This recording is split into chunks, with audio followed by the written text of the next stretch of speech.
All right, we're on tape number 15, and we're going to be talking about different types of government. Okay?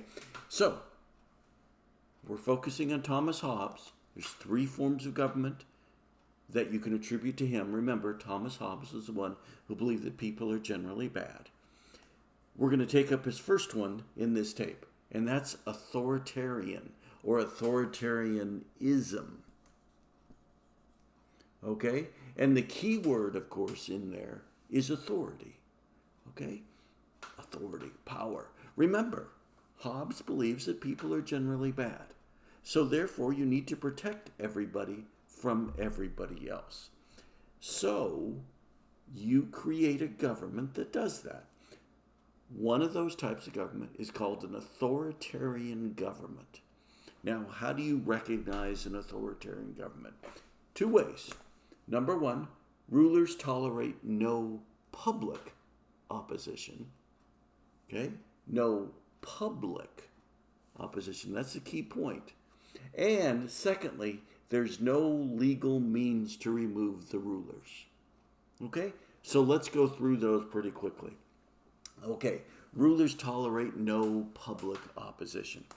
Therefore, privately, you can complain about the government. You can get together with some of your friends, sit down at dinner and go, that stupid government, it's doing this, it's doing that. You can get on Facebook maybe and say that too. But you cannot do it publicly. Okay? There is, I'll just use an example from Cuba. There is in Cuba a group of women. They all dress in white. And on Sundays, they go to Catholic Mass. They're all Catholics. And they go at the main church in Havana. At the conclusion of the service, the religious service, they gather outside and they do nothing except stand there wearing their white dresses.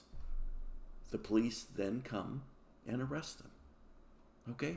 These women all have brothers, husbands, sons who have disappeared.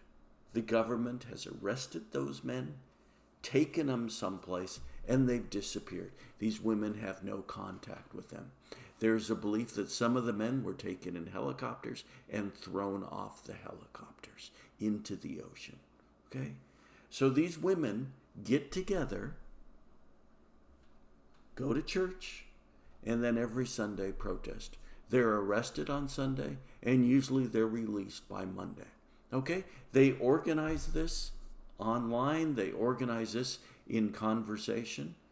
The conversations they have are allowed. That public protest, however, is where the government draws the line. You've gone too far. You can't do that. Okay? So rulers tolerate no public opposition. Private, it's okay, but don't you dare go public. Notice what took place in Vladimir Putin's Russia, another authoritarian government. The leader of his opposition, all of a sudden, what happened to him? Happened about a month ago.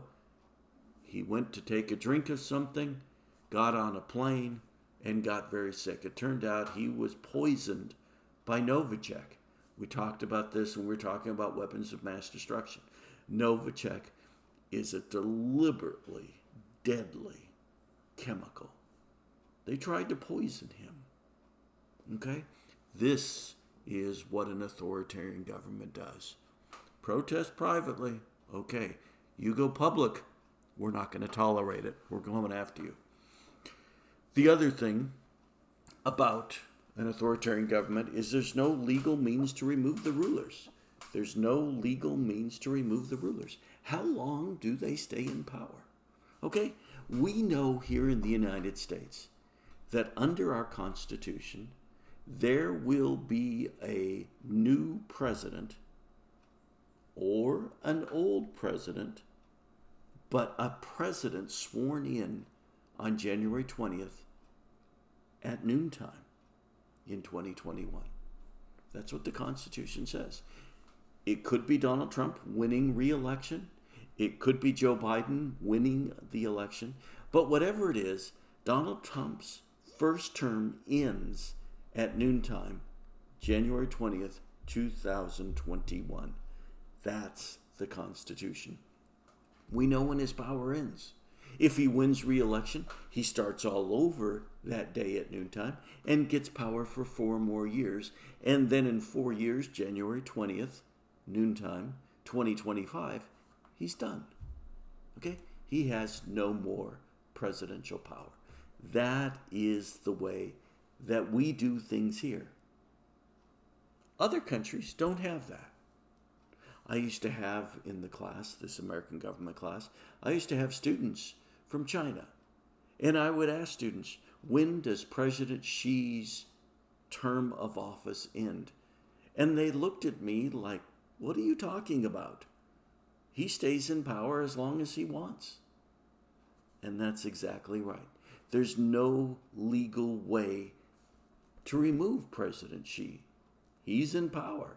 And he stays in power as long as he can stay there, maybe until he dies. Vladimir Putin changed the constitution in Russia so that he can stay in power deep until he's in his 80s. Until then, really it's hard to get rid of him, okay? And you see what he does to his opposition. He poisons them. Those are authoritarian governments, okay? That's what authoritarian governments do. They stay in power and they don't like people opposing them, okay? This is one form of a Hobbesian government where the belief is that you need protection from everybody else. That's the job of government, protect you from everybody else. All right? On our next tape, we're going to take up a different form of Hobbesian government that's going to make authoritarianism look like a picnic.